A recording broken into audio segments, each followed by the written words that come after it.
What up, what up, what up, what up, everybody? How are we doing? How are we doing? We got more election coverage. Election coverage is a routine thing on the channel now, apparently. But we got national election results from various local and state elections, which are very important, and I'm glad that so much attention is getting on these now. Usually these types of elections get very little attention. But we're going to be tuning into the results as they come in. We already have the results of Virginia, and Abigail Spanberger, the Democratic Party, is going to be the governor of Virginia. But there you go. Everybody check into the stream if you guys haven't. Let me know where you're tuned in from, and if you voted today, if you've participated in this.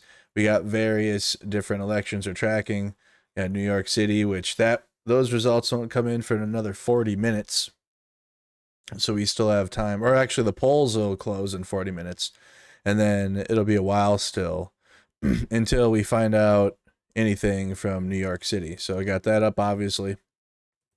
Minneapolis mayor, okay, my local elections. I couldn't vote in it because I don't live in Minneapolis like in the city, but I hope for the best. I hope Jacob Frey doesn't win. Okay, he's the incumbent. And then you got the California Proposition 50 would clear the way for the state to temporarily adopt a new map that could add up to 5 Democratic seats in the U.S. House. The state's nonpartisan redistricting commission, which typically determines district lines, would resume drawing the map in 2031. Okay, so that's the California on voting for Prop 50. Proposition 50. And there it is for California. We got a whole bunch of people in California tuned in. A whole bunch of people tuned in from all around the world. We got, let me check the chat really quick. We got New York City. We got Ohio voted today. We got Virginia voted today. We got LA voted today. Thank you, iBlue, for the 5 gifted. Michigan. Thank you, thank you. Dump is seething. Trump is seething, huh? No, he's not happy. He's not a happy camper, huh? I mean, he endorsed Cuomo, debunking all the BS about Zohran. Nice. No, yeah, it says the guy who had his photo taken with a Epstein file binder, apparently. Some BS, dude. They're all just a bunch of just charlatans. Mamdani is not in the country illegally. Mamdani does not have any connection to 9/11 because you have a whole bunch of racist Republicans, as usual. I mean, as it is, right? Andy, which one is it? Ogle. This racist.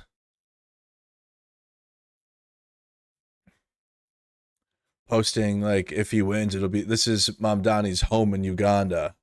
This is what New York is gonna look like. Like that, and just full on. Wake up, New York, posting videos of 9/11. As if like Zohran wins, it's 9/11. They're insane.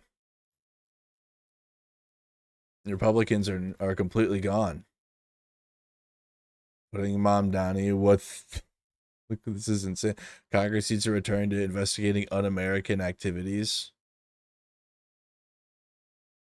So you're gonna have people like Andy Ogles leading the Red Scare because that's part of NDSM-7 or whatever, or what's it called?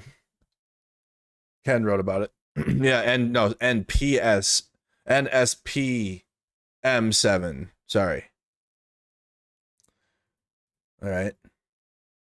NSPM7. For any anti-American speech, they're going to come after you. So that'll like lead the way for the Red Scare, apparently. Okay, so Democrat Virginia Governor Abigail Spanberger win.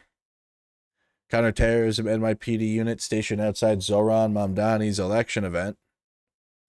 This was posted an hour ago by Aaliyah.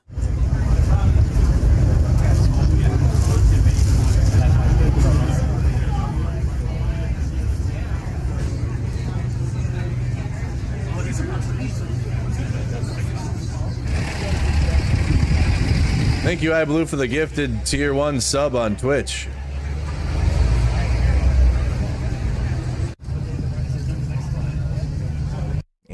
Andy Oogles. This is all you need to know about Jihadi Mamdani. Jesus.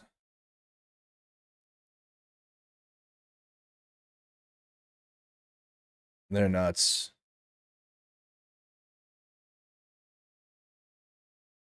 Operation Manhattan Project, please stop.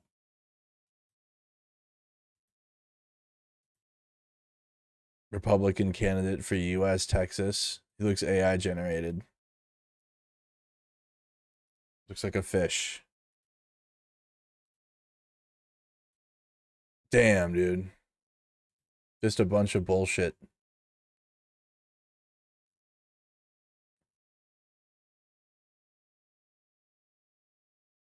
Today's election day in New York City. Did you vote for Mamdani or Cuomo? Oh boy. Today is election day in New York City. Did you vote for Mamdani or Cuomo? Look, I voted, and I look forward to working with the next mayor to help New York City. He's such a cuck.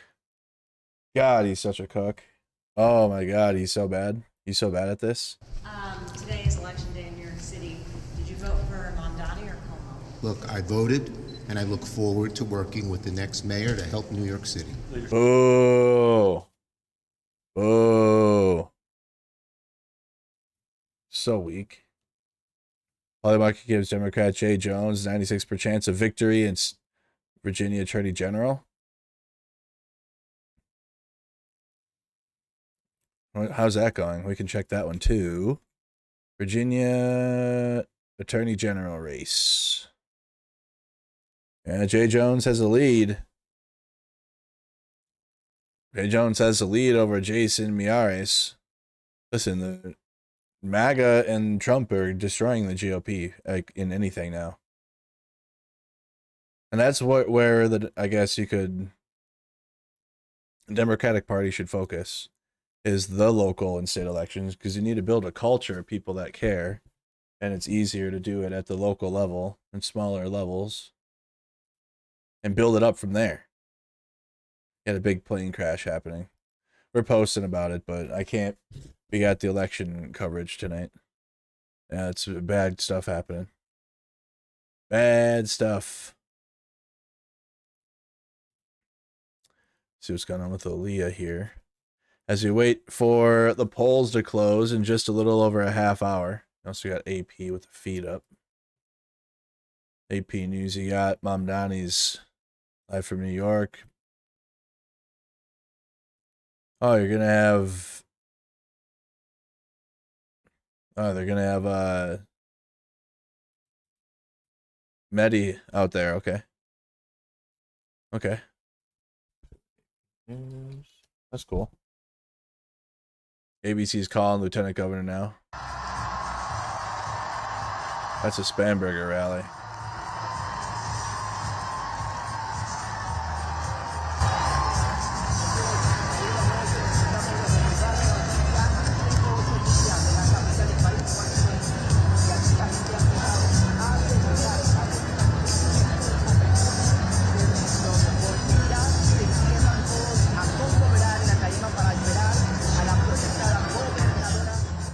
Yeah, that's for Virginia. You got, a little under 12 hours ago, 11 hours ago, mayoral candidate Zohran Mamdani and his wife casting their vote. So this was Mamdani casting his vote this morning. Go on right here. Go on.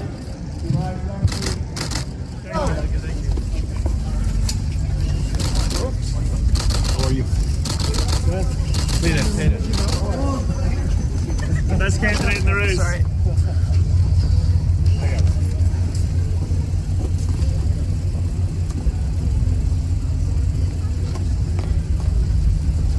Wait, Lake, where are you going? Thank you. We'll do a poll soon. Who you guys think will win New York? Which is obviously the big election that most are probably going to be waiting for.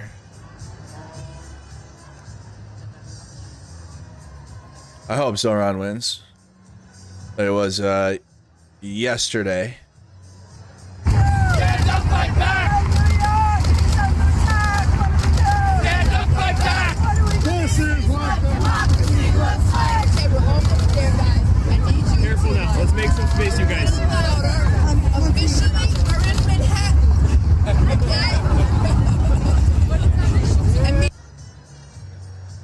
Okay? I heard it's been very rainy. Been raining a bunch.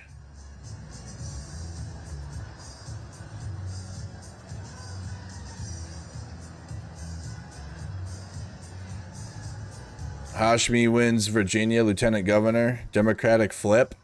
Damn. Democrats are winning everything right now. So it happens when you have authoritarian MAGA in the federal government. The Democrats just are going to start winning. Like, just elections. MAGA has nobody to blame but themselves. It's going to be the same thing in the midterms, too. But that's why Trump's going to have to fight to cancel the 2028 election, because it's going to be the same thing. Because this is in 1 year of Trump. We got 3 more years to go, as MAGA says, right? So if people will be flipping, and chaos is going to get... This would be a great time for more candidates like Zohran to hopefully have more of a position in the Democratic Party. Many people I talk to are tired of the status quo of the Democratic Party. Okay, I come from the right wing. I don't think I'm right wing anymore. But I come from all that politics, and that got obviously just fucking destroyed. MAGA controls that. And you got Democrats. You can't have Democrats that are trying to work with MAGA. Like, it's insane. No, no compromise. They got to do politics for the people that are going to vote for them, just like MAGA does. MAGA and the Republican Party have completely gone full send into they only care about the people that are going to vote for them. And the Democratic Party has to understand that that's not going to change. And so they're politicians. They need to be like Zohran. Like, people that are left-leaning are like, oh, Zohran, okay. It's our guy.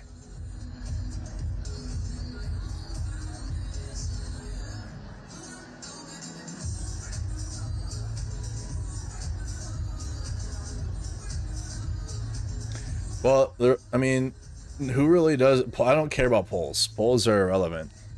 You got to understand the vibe. Like, it's just in general, there's nothing there can do. This would be the first thing you can see, like, someone representing the Democratic Party win, potentially, and provide some much needed life into this. Because yeah, you have a lot of people out there protesting, but there ain't too much stopping Trump right now, is there?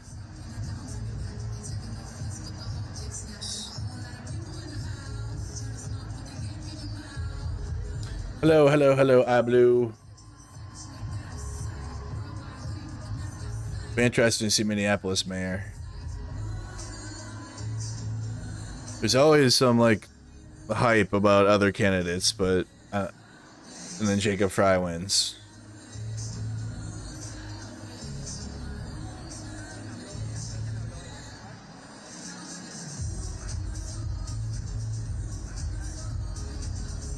Yeah, we were posting updates on the UPS plane crash. We're posting updates on that on the side. I don't want to get into that while we're tracking all this right now. Prayers to all those involved and the victims of the crash. Yeah, there is another one.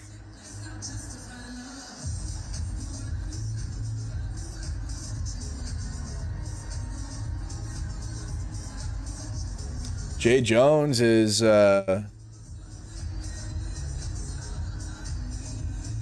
looking. He's got a lead on Jason Miyares if I'm saying that correctly.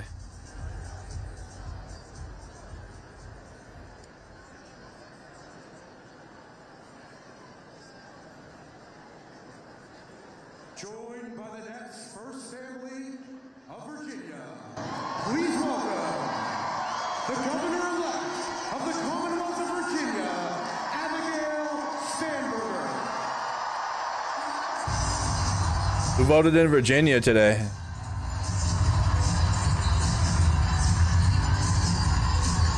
So, Democrat won in Virginia. Anyone vote in Virginia?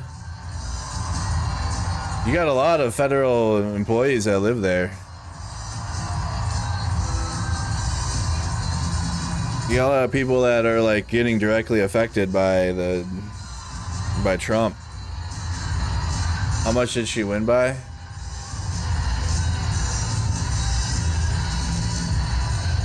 Uh, 11 points. Quite a lot. Let's hear her win here. Hello from Newport News in Hampton. I think you're gonna see a lot more of this, you guys. I mean, it's the Trump's agenda and the Republican Party agenda was only as populist as the campaign allowed it to be. And then once they win, they don't give a. They won. You can cry all day, and it could have changed the fact that Trump won. You're gonna keep enriching his billionaire friends.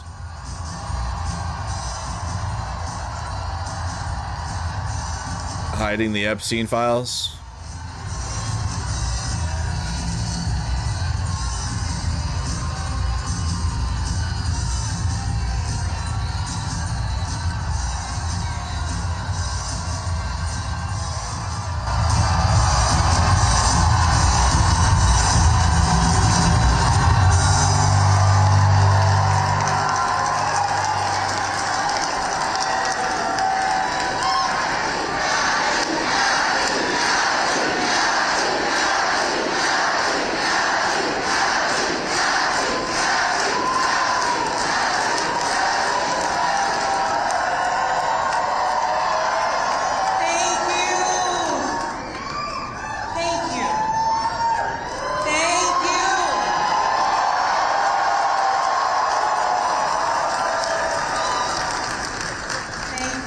Thank you all so much.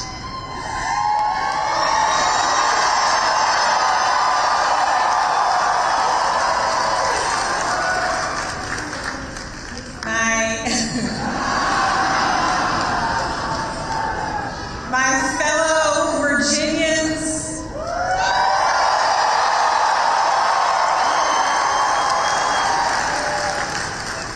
tonight we sent a message.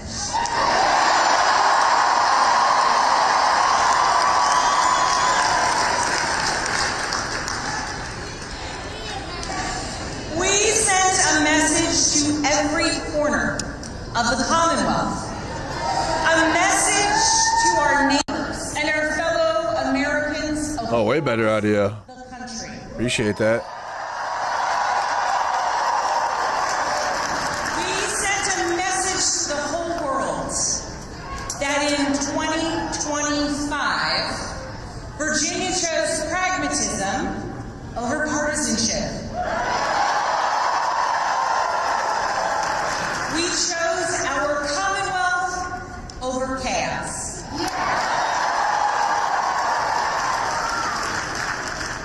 You all chose leadership that will focus relentlessly on what matters most.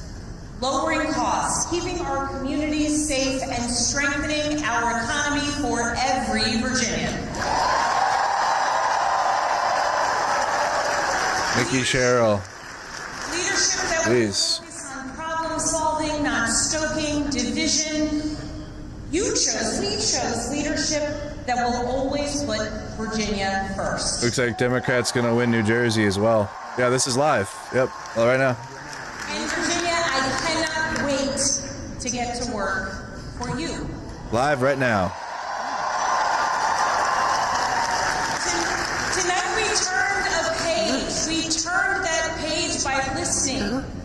to our neighbors, focusing on practical results, laying out a clear agenda, and leading with decency and determination.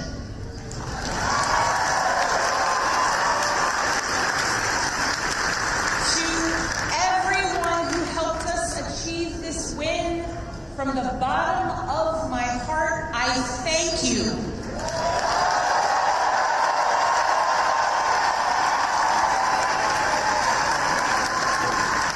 I thank you for the trust that you have placed in me, and it is the honor of my lifetime.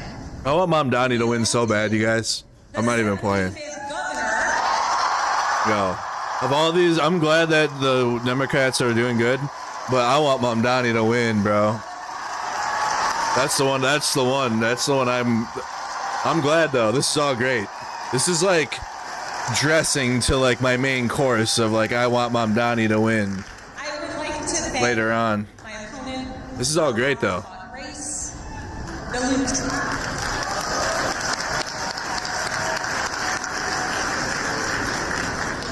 The Lieutenant Governor's story, her military service, and her years of service here in Virginia deserve our respect and our gratitude, and I ask that you join me in wishing her and her family well. You also got Jay Jones leading in the Attorney General race right now in Virginia. I also know that those who were supporting my opponent are disappointed today. And to It's those tight though. It's tight. who did not vote for me, I want you to know that my goal and my intent is to serve all Virginians.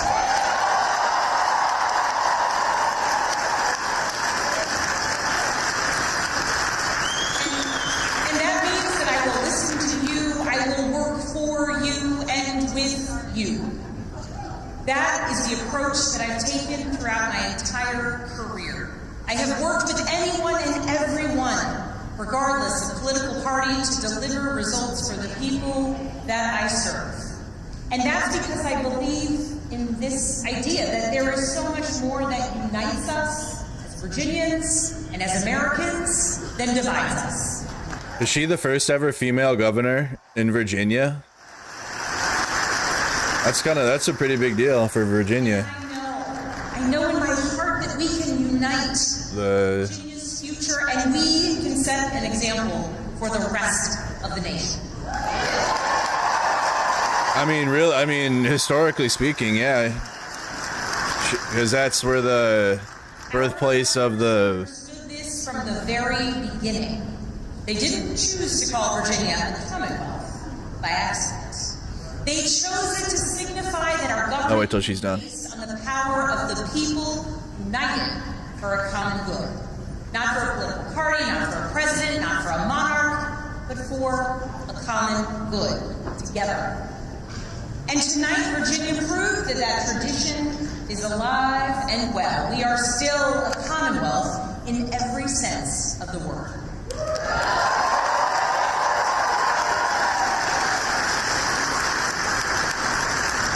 We are built on the things we share, not the things that pull us apart. And I am proud that our campaign earned votes from Democrats, Republicans, Independents, and everyone in between.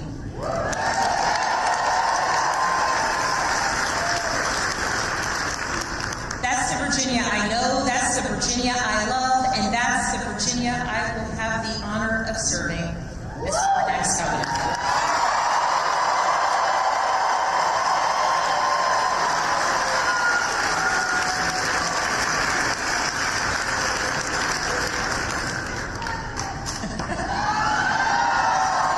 So now I got a lot of viewers from like... So many people. Okay, she's just thanking people now. So, I mean, it's kind of a big deal for Virginia to have a Democrat female governor, first ever.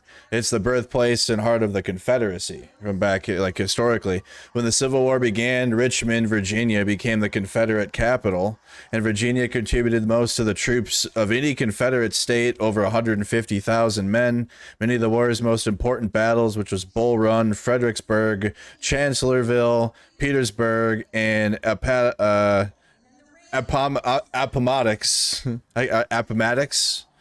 were fought on Virginia soil, and it's where the Confederacy officially ended, with General Lee surrendering to Grant at Appomattox Courthouse in 1865. 1865. My bad. Just into supporting our campaign, but into engaging in our That was a tough one. democracy. Thank you. We won this race because of you.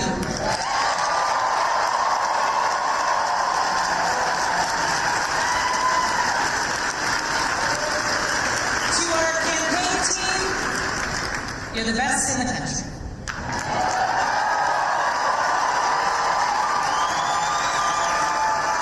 Every single member of our team, every single one of you, you work tirelessly for the change, the progress, the policies, the connection, and the respect that you want to see in our communities.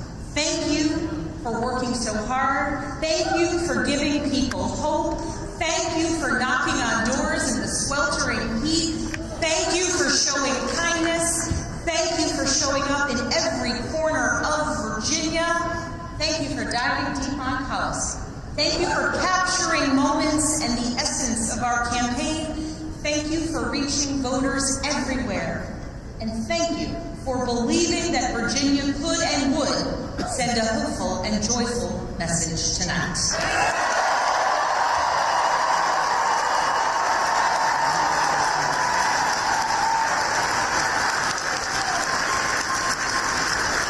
Thank you for giving everything to this campaign and then some.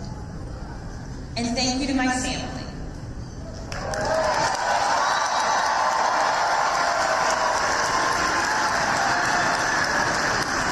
Thank you for the 5, Mion Scabs. My thanks.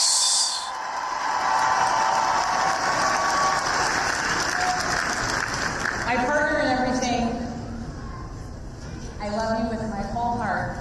I am grateful for you. And it is very strange to declare my love for you in front of millions of people.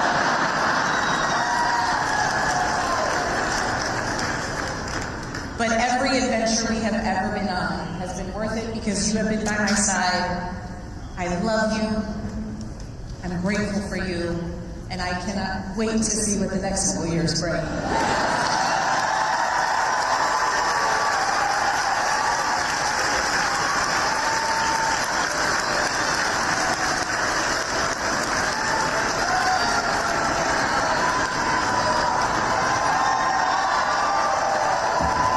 To my daughters, Claire, Charlotte, and Catherine, you inspire me and motivate me every single day.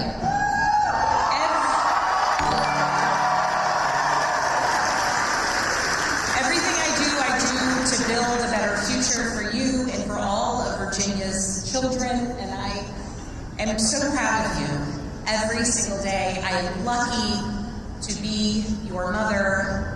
And Catherine, you did not clean your room today as you promised me.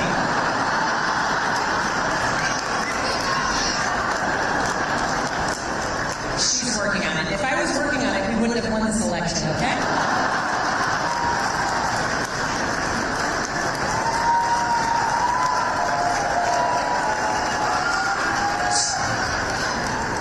To my sisters, my dearest and earliest friends,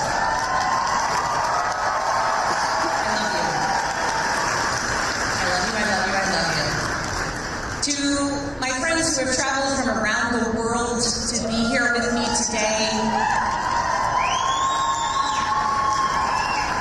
thank you. Thank you for making me who I am, and thank you for always believing in me. And to my parents, I love you. Thank you for leading by example every day. This is a test super chat message. And I know that today is a day that you all could have never imagined. But you taught me the importance of service to others and relentless hard work. And Mama, when I think about your life, the time spent in foster care, Thank you, MOB. nursing school, and the challenges along the way, you made clear to us that to whom much is given, much is expected.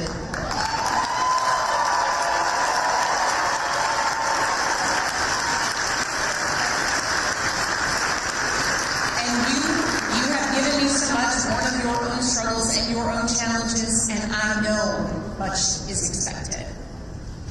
Dad, thank you for your example of service and tireless devotion to family and country. Nothing has made me prouder than to follow in your footsteps, so many steps along the way.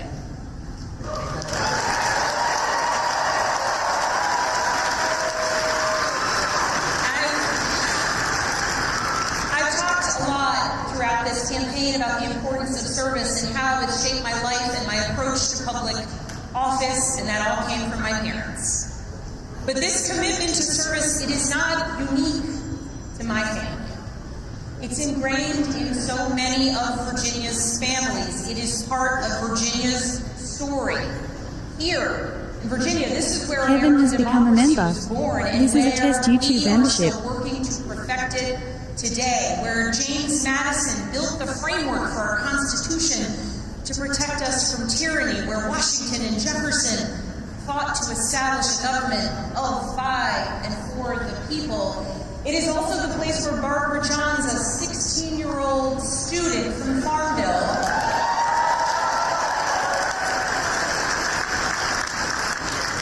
led a walkout of students that became part of the Brown versus the Board of Education case to integrate public schools.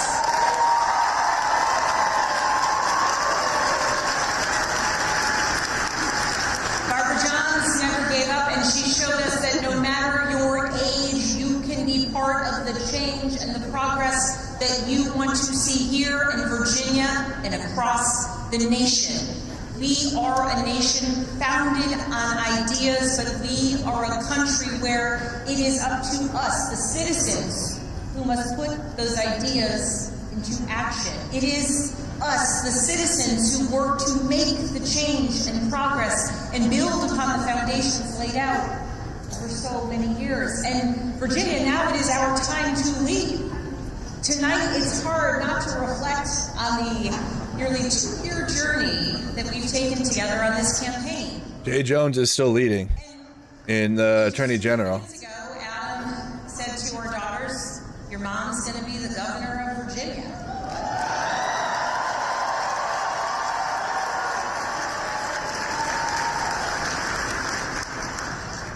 And I can guarantee those words have never been spoken. Thank you, MLB, for becoming a member. Polls in New York close in 9 minutes, you guys. 9 minutes.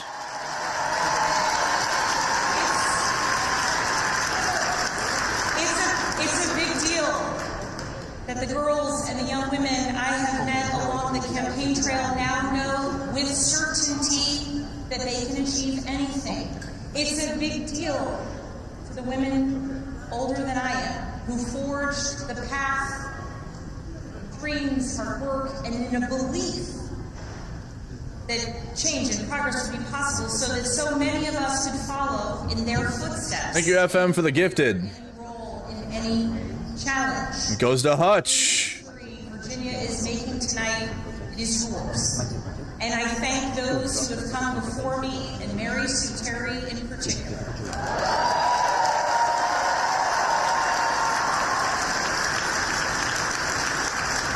She was the first woman elected statewide in Virginia. And because of her and the continued work of so many, there will be many more women to come for generations to come. Thank you, Keeper of the List, for becoming or gifting a membership. It goes to Oogie Boogie. The campaign is over, the real work begins, because this was never about just winning an election. It was about what comes next. It's about the governing. Virginia voters made our choice tonight, and that choice was loud and clear. We are going to work to lower costs of renting, buying, or staying in your home. We are going to cut red tape and build homes families can actually afford. We're going to lower health care costs. We're going to crack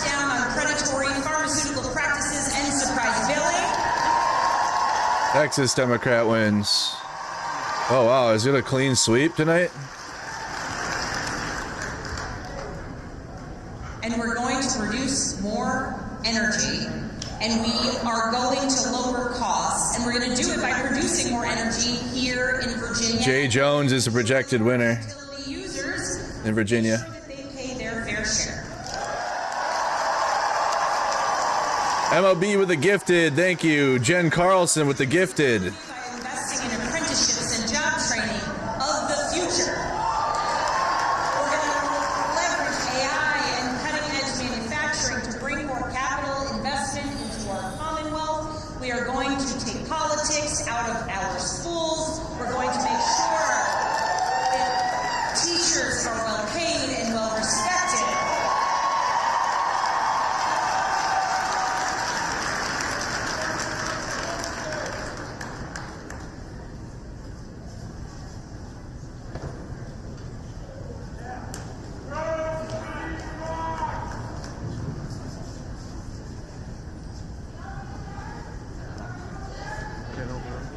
Somebody was fainting.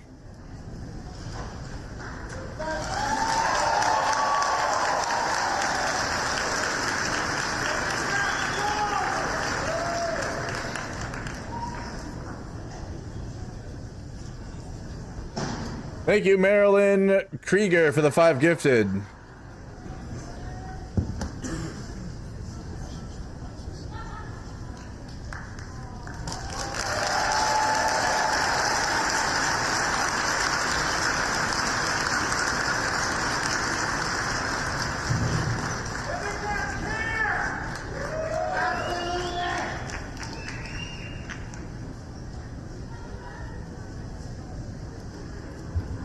We I don't know. are going to make sure that our teachers are well paid and well respected.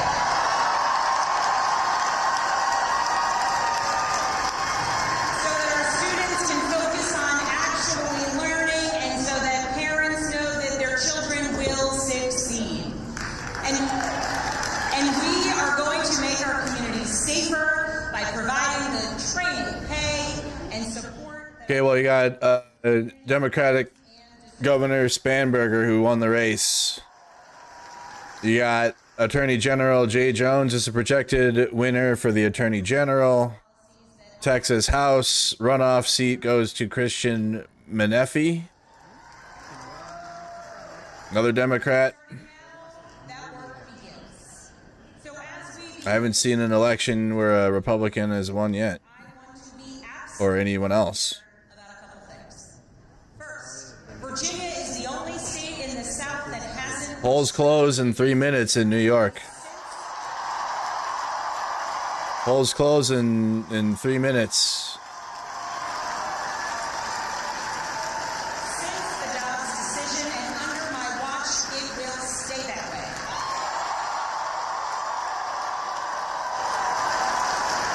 In Virginia, healthcare decisions about contraception, fertility treatments, and reproductive Hey, Twitter's about to be in shambles, super shambles. women and their doctors, not politicians. That's a promise I've made and a promise I intend to keep. Second, I will always stand up for Virginia workers, always. And right now, our federal workforce is under attack.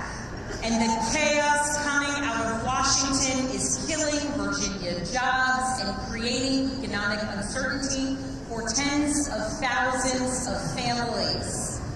Government employees, government contractors, small business owners were impacted by the chaos. Not yet. We'll keep this up though for the coat. Virginia's economy doesn't work when Washington treats our Virginia workers as expendable. To those who have been impacted by the mass layoffs, by furloughs, by the hardships that you are experiencing, please know that I will direct the full power of the governor's office to support you. People are getting involved. The protests are getting people involved. Potomac who are attacking our jobs the protests are working. People don't know what the fuck's going on most of the time, and you can't expect them to. They don't know when politics stuff is. Most local elections happen, and people had no idea they were even happening. Prior to right now, I'm saying, like, I'm talking like most local elections, like, oh, there was a mayor race? I didn't know. That's how it goes. So you got people involved. As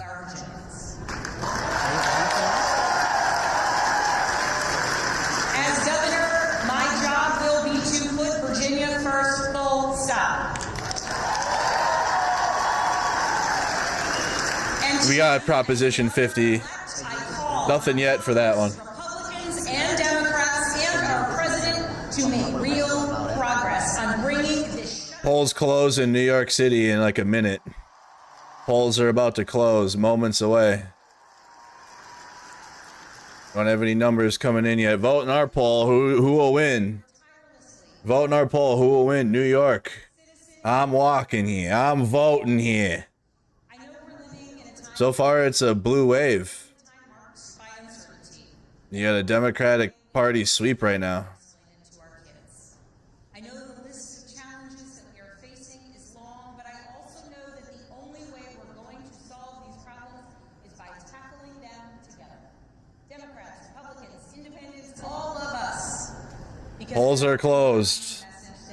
Polls are now closed in New York City. Here we go. that is what being a Commonwealth is all about. Standing united for our future. I'm liking the energy. We have really good energy right now for Mamdani. That is what If he wins, it'll be a fucking blue tsunami. You got a wave already. It's already a wave. thank you all so We'll have a hurricane here if he wins. You had MAGA crying on Twitter all day today, bro. All they do is cry. Why is he on there multiple times? Oh my god. than expected. They got multiple parties in New York City. So he's endorsed by multiple parties. Dude was so good at his election, he won some random one and the Democratic Party nominee. Like Family and Friends, or what's that other party he's on? No, I'm not kidding. What's that other party he's on? So Elon and them were crying. NBC says, yeah, there we go. It's coming in. Oh boy. There it is. So these are the numbers coming in right now. As of 8:01, it'll keep refreshing. We already got a big lead for Zohran right off the bat here, the New York City mayoral race here. Already got a big lead.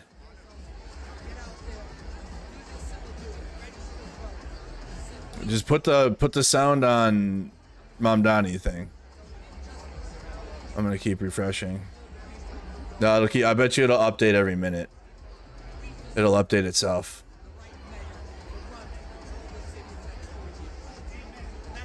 He's got 100. That's a pretty big fucking lead. 36% of votes.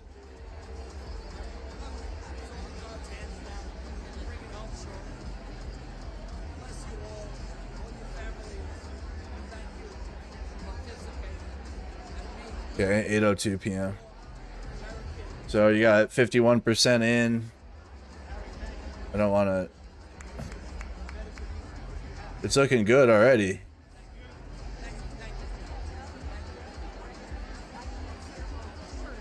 I'll pull up another source here. I'm looking at the same numbers. Make sure you weren't kicked off the registry and register for the midterm.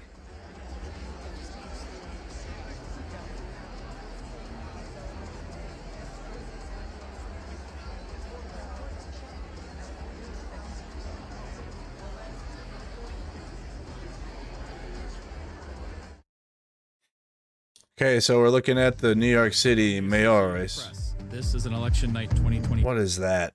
Commercial music or what? Come on. What is that? To live comments from Democrat Abigail Spanberger as she accepted her win in the. Do they just have the Mamdani? You're still seeing those images on the left-hand side of your screen. I think he's got his campaign stream. There you go. There you go. That's the one we gotta watch. No audio though? What? No audio? What kind of shit is that? Still got 36% in. First batch, no update yet. 8:02 p.m.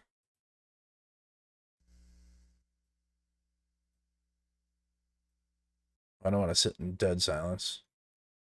Does he have a? Is there a feed of his that has audio to it? Tonight, just give us a sense of what you heard in that speech and what she seems to be bringing forward as her moves from campaign now into transitional phase. Yeah, in the beginning, it was very much a bipartisan speech. And in her Update at 8:04. They chose pragmatism over partisanship, and they chose commonwealth over chaos. This was a campaign that focused on economic issues.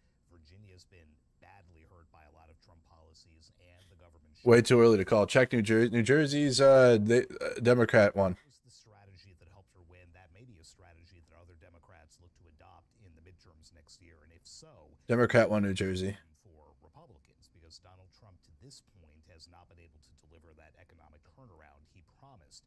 Spanberger also went. They're projecting he's gonna win already.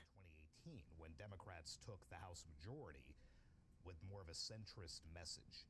If this Newswire is predicting he's gonna win. Democrats, they've shown they can win in a key swing state and turn the governor's mansion from Republican to Democrat. Every single county in Virginia shifted blueward.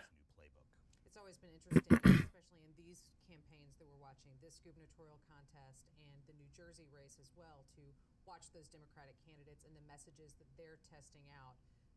As you say, kind of looking forward toward the midterms next year and seeing. But now saying he's holding the lead. In the Virginia's race. It's only 36% in. That we have here, but so far the first AP race call that we have in these contests, we see that certainly did resonate with voters. It's a referendum on Trump 2.0 so far, and it's a good start for Democrats if they can pull that off, and if Mikey Sherrill can replicate that in New Jersey and beat another Trump acolyte type, that's a good sign for Democrats and maybe helps them right the ship after all. Waiting for more. So we got 51% in, or 51% for Zohran right now. 36% of the votes are in. Continue to be thinking about that as they make plans for the midterms next year. Sagar, thank you so much. That's a good transition for us into that other gubernatorial contest that we're following tonight in New Jersey. Decision Desk HQ projects that he's going to win. Mike Sisak, who is following that contest and also taking a look at Republicans overall in tonight's races. Mike, what have you got for us? Good evening, Meg. Yeah, we saw in Virginia the Democrat prevailed over the Republican, and now we wait and see here at Jack Ciattarelli's headquarters. He's the Republican candidate for governor of New Jersey, and his supporters have filed into the room. Polls closed in all but a few precincts in the state around 8 o'clock, right at 8 o'clock, and that's when the supporters started filing in. There was a sense of optimism. We saw people in. So a couple Twitter, so Decision Desk and another Twitter account declared Zohran's gonna win. Newswire. But within the last hour, as we've gone away from the poll close, really a wait and see attitude here. We've seen pictures on our screen also of the party that Mikey Sherrill is having. She's the Democrat. A festive mood there. So we are waiting for the results to come in and the results to be counted. And part of the reason for the wait is we're kind of in a little. Take us to the Mamdani. Take us to Mamdani. Oh, don't cares about this Republican and Jack Carell. Fuck out of here. Some polling places in 7 counties, there was a bomb threat. It was unfounded. Nobody was hurt. At least one arrest was made. But Democrats in Passaic County. A disgusting result. Cry. Cry more. Polling locations until 9 p.m. Yeah, literally MAGA. That may have been disrupted earlier in the day. I'm so fucking pissed right now. Is also where the Justice Department sent election watchers this year. That's a swing county. That's in northern New Jersey, and that's an area where Waiting for another batch of votes to come in here. Make sure there was nothing untoward going on. Washington Post or CNN haven't called it yet. Watching and waiting awaiting that AP race call in this pivotal governor's race. As we mentioned earlier in the show, these races are seen as a bellwether going into the midterm elections in 2026. Everyone's starting to post it. Election in 2028. And New Jersey has traditionally gone blue in presidential races. The last Republican to win was George H.W. Bush in 1988. But the governor's office, it flips. Chris Christie was the governor prior to Phil Murphy, the incumbent now. Murphy's a Democrat, Christie was a Republican. So there was hope going into tonight for Jack Ciattarelli, for his supporters. Dark woke wins, someone said on Jay Jones winning. He lost a primary the first time around, but he only lost to Phil Murphy in the last cycle by 3%. Dark woke is nuts. So Zohran's a projected winner. I'm waiting for like final numbers from a couple other sources here. Has given a lot of hope to the supporters here, whereas at Mikey Sherrill, Also, Democrats keep control of the Pennsylvania Supreme Court. There's not a single Republican win today. To campaign on her behalf. Donald Trump did So far. calls on behalf of Jack Ciattarelli, but did not campaign in New Jersey for him. Not one.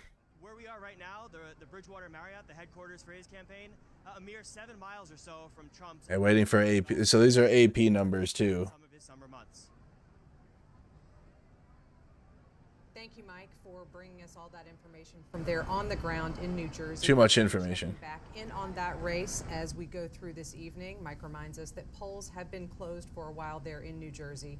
So we will continue to keep an eye on the AP wire and on our live updates on apnews.com for incoming information about this race. As you can see now on your screen, we also have Mike Sherrill's winning that too. Democrat Mikey Sherrill's campaign there in New Jersey for He's the winning. gubernatorial contest.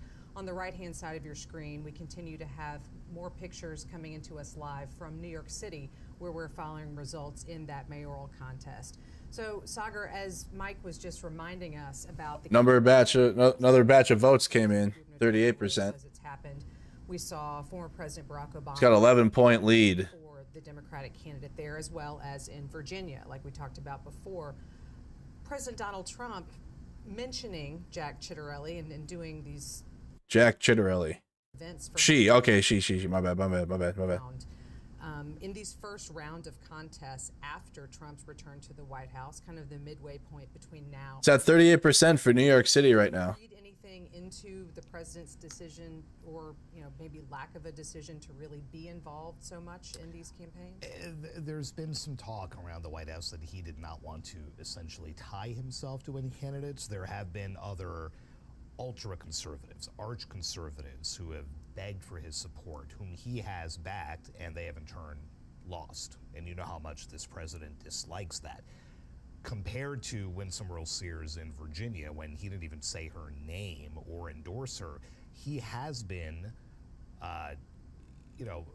pretty powerful in stating that Jack Ciattarelli needs to win this race by name. He just did it a few hours ago in a Truth Social post. The only thing to do here is to elect Jack.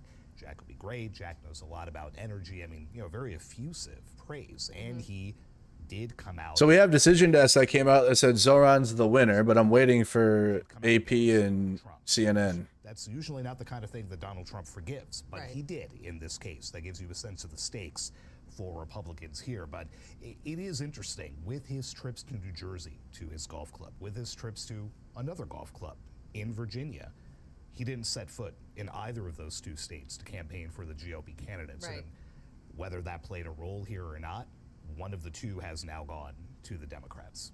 Always interesting to try to telegraph. Gonna continue. That we can see between what may be happening on a decision-making basis at the top level, and then thinking about how it affects the lives of not only the people who are going to be voting in these contests, but the political reporters like you and me who are going to be watching those midterms very closely. So with this first round of votes and first round of results, I guess that gives us whatever idea we can have at this Plenty point. of fodder for a year. We can look at it that way. Lots of things to think about for those midterm elections, which will be 364 days from today. We will return you now to the live images, those 4 boxes on your screen that you can see still continuing to come in from Mikey Sherrill. Is Cuomo gonna give there's a lot of people in there. Candidate there. Also on the right-hand side of your screen, we see live images from New York, where we continue to follow that marquee contest for tonight, the mayoral race in New York City. We'll be back with you soon.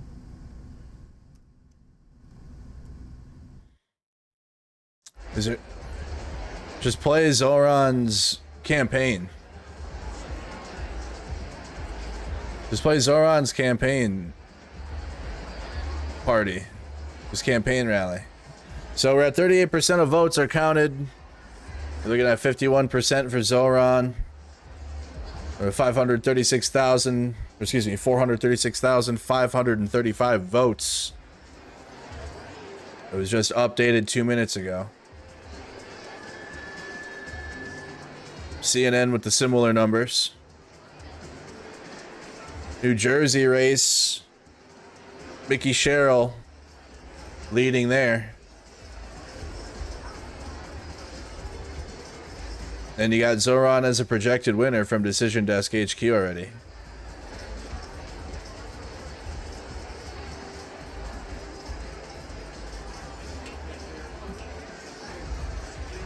Probably gonna be a party for Mamdani. Vote in our poll, you guys. Who would you choose in New York City, even if you were living there or not? Or maybe you do live there, and vote who you voted for. They really have us on. What is that feed? That's... Hold on.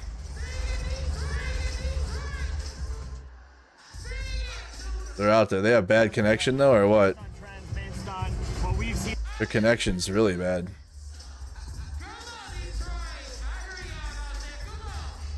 No, where is the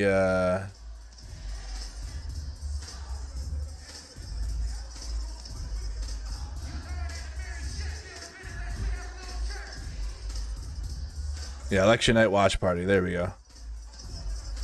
But do they have audio? No.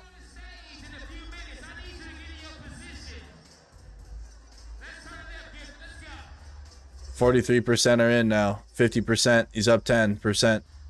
43% of votes in. There you go. Just updated.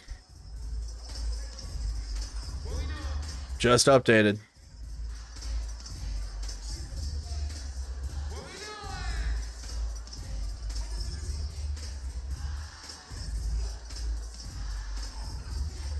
Every single county in Virginia shifted blue.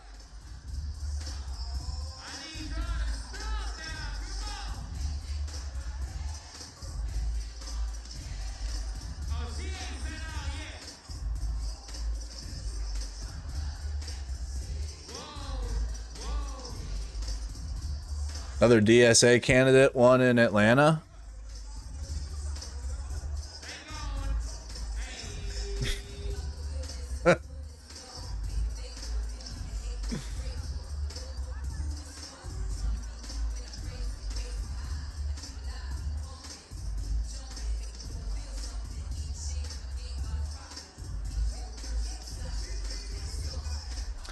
%43% of votes in.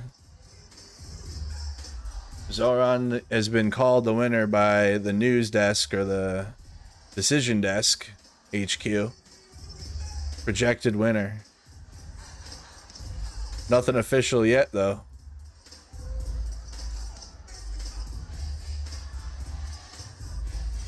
Nothing quite official yet. Put in the chat where you guys are all watching from. If you could hit the like button, subscribe to the YouTube channel. I do more than just election reaction and watching. You guys want to check that out? Wonder where the music's coming from. Detroit?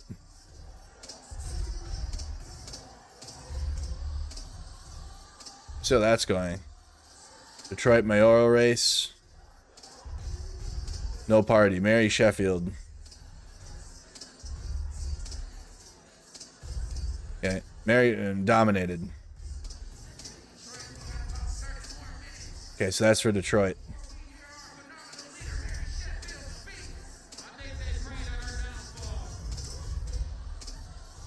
Nonpartisan elections. What are those like?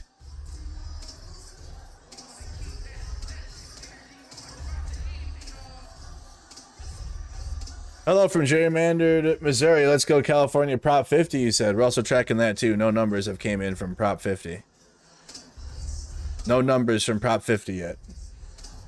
I got my Minneapolis race here. Nothing from that. Got Zohran projected winner in New York City.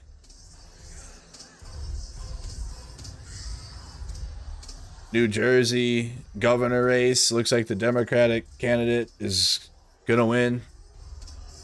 Mickey Sherrill in New Jersey. Looks like a pretty solid blue wave today.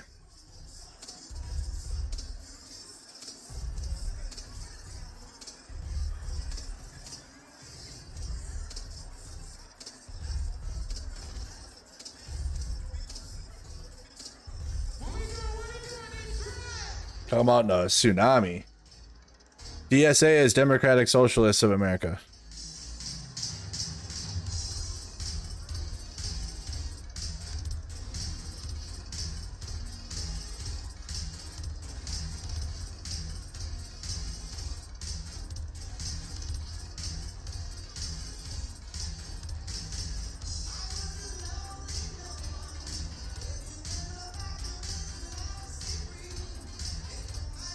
There's a lot. Here's all the elections listed. You got Virginia election results for the governor, lieutenant governor, attorney general, House of Delegates. You got mayoral races in New York City, Atlanta, Cincinnati, Detroit, Jersey City, Minneapolis, and Pittsburgh. You got gubernatorial races in New Jersey and Virginia. You got a U.S. House race in Texas. You got Supreme Court in Pennsylvania. And then you got ballot questions and propositions in California, Colorado, Maine, New York City, Texas. That's all what's being tracked.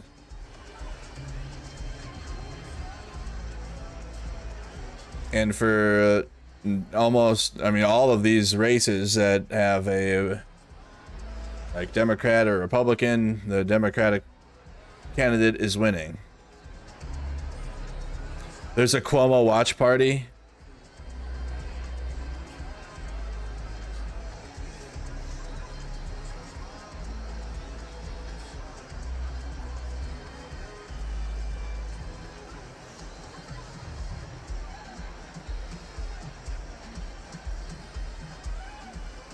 This is crazy. Don't ever let them tell you that the protests and being involved are not doing anything. This is direct proof that it does. MAGA can't say anything. Every time we've had the No Kings protests or whatever, you have the MAGA in the comments that are like, these are doing nothing. Trump is still your president. Haha. Yeah, obviously. But there's still elections and other politicians besides Trump. I know they live in a cult, and Trump is their dad or their daddy, and like the only person they need. But the rest of us aren't in a weird cult like that. So they thought that, you know, hey, we got Trump in, nothing else matters. That's one-track minds. I mean, the Trump did say he loves the uneducated, so famously.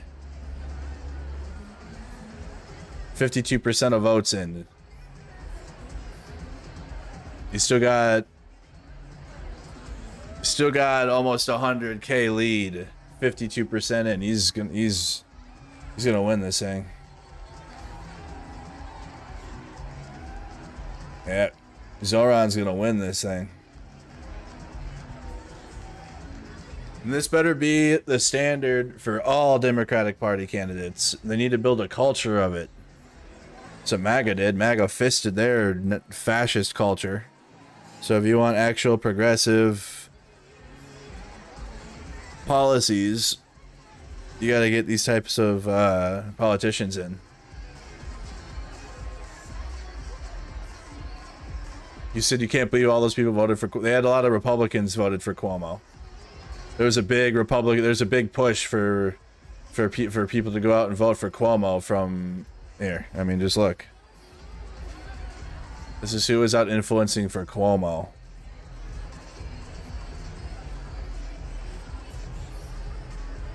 You had Scam Higbee out there. He's like, listen, I need you to go out and vote. There you go, vote for Cuomo. She has the odds at 10% for Cuomo, 90% for Zohran. Oh, Cuomo up to 11%. with his NYPD hat. I hope for the sake of this city, for the sake of my home state, Cuomo wins. And I say that having grown up with Cuomo as my governor and having hated him, okay? The data that Kalshi has put out actually shows that the odds might be a little bit closer than they appear. Totally. Appear at face value. Definitely listen to Scam Higby. That's what that's looking like for sure. So yeah, people like that are supporting Cuomo. That's who's supporting him. We did it, Joe.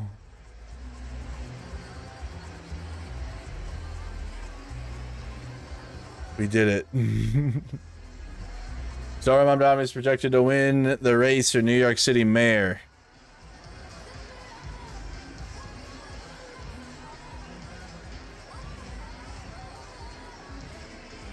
Duh. Pennsylvania and Georgia are not blue states.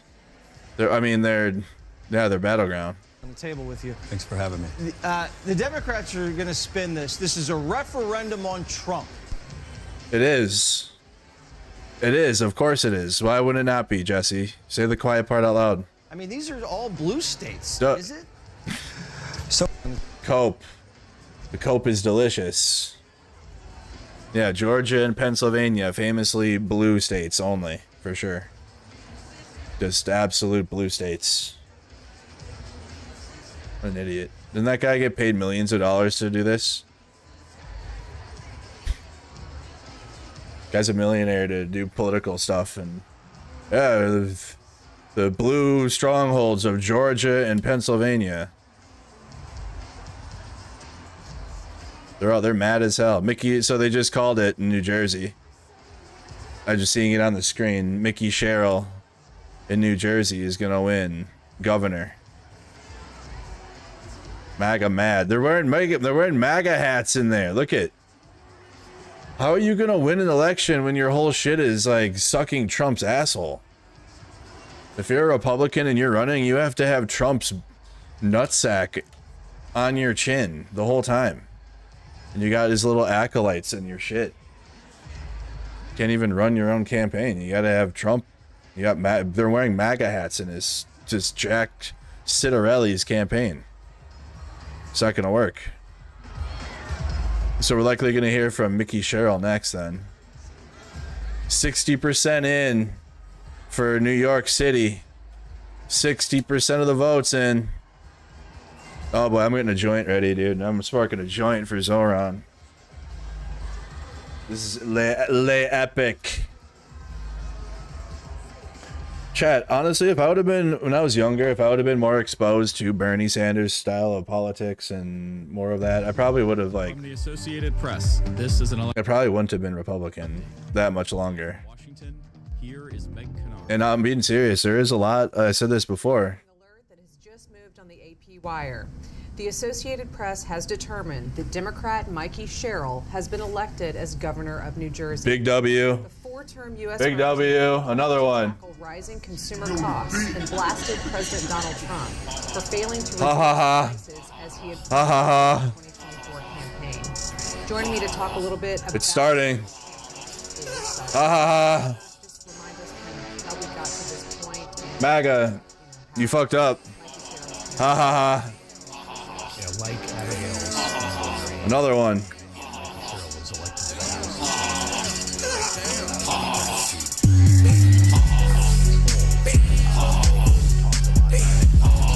Another one.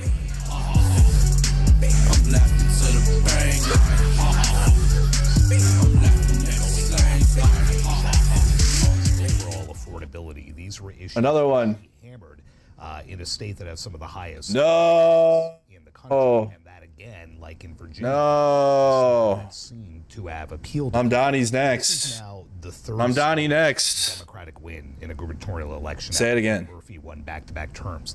Neither party, either Republican or Democrat, had pulled that off three straight times in more than 60 years. Right, so wow. 60 years. History there. Cheryl, the second female governor after Christie Todd Whitman, leaned very heavily into her background. She was an active duty 60 years. pilot. She was a federal prosecutor before she ran. They said 60 years. Jesus.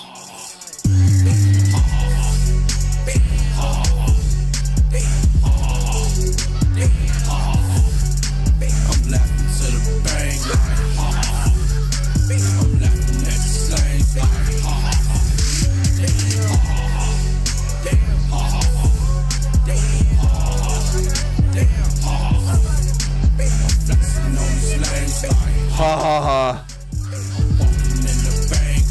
Ha ha ha. Ha ha. Rather large helicopters. So Mamdani next.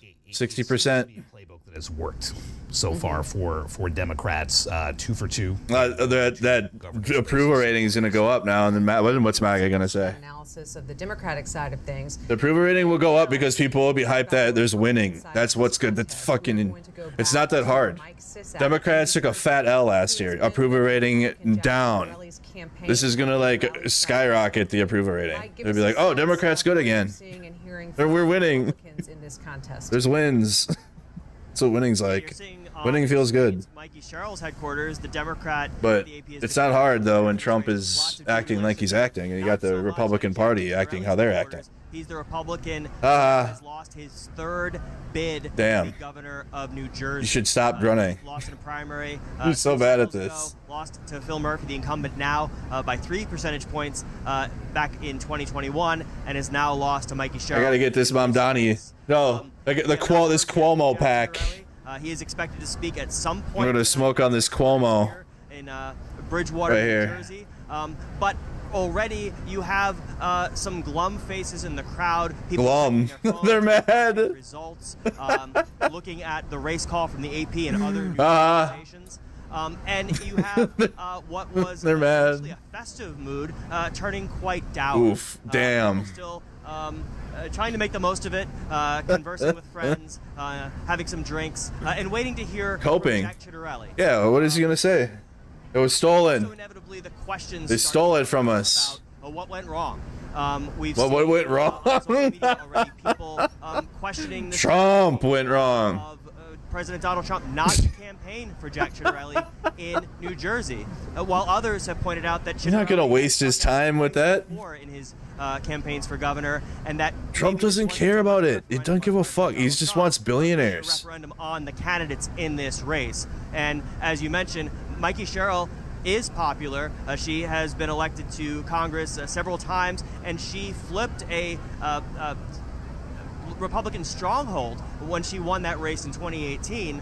And as you mentioned as well, playing up her military background, and in this race, unlike in Virginia, really making Donald Trump a character in it, going on the attack, mentioning how he, in her words, drove up the cost of living, and also has made decisions that affect 69%. Jersey commuters. Just updated. She made a focal point of her campaign, the president's decision to It's over with, dude. Zohran's about to win, dog. tunnel repairs and renovations going on, the commuter tunnels. That Dude, Zohran's winning, dude. It's been a project that has been going on for many, many years. Former Republican Governor Chris Christie at one point froze funding for that same project before former President Joe Biden kickstarted it. And now it is yet another political football or political chip that Mikey Sherrill seized on in these final weeks of the campaign. We expect to hear from Jack Ciattarelli at some point. We also expect to hear from Mikey Sherrill at her headquarters. They're coping so hard. The watching and waiting has turned into the what happened once again for Jack Ciattarelli. Mike, thank you so much for that reporting on the ground there from Jack Ciattarelli's campaign they're sad. headquarters tonight. They're sad. We continue to keep our eye on video coming in from that event, as well as Mikey Sherrill's headquarters. Sliwa speaking. If a candidate comes out to speak, we'll be bringing you those comments live. On the right-hand side of your screen, you're continuing to see live images coming in from New York City, where we continue to monitor events for candidates in that race and continue to. What's that other if New York. Those circumstances change, we will be bringing you that information as soon as it comes into us. What's what they're watching? You to these live images from New Jersey. Spectrum News. Can we even get that? On your right. Back with you soon. Sliwa is speaking right now. Spectrum News. This is what they're watching. Or they were. Oh, this is no, not that one.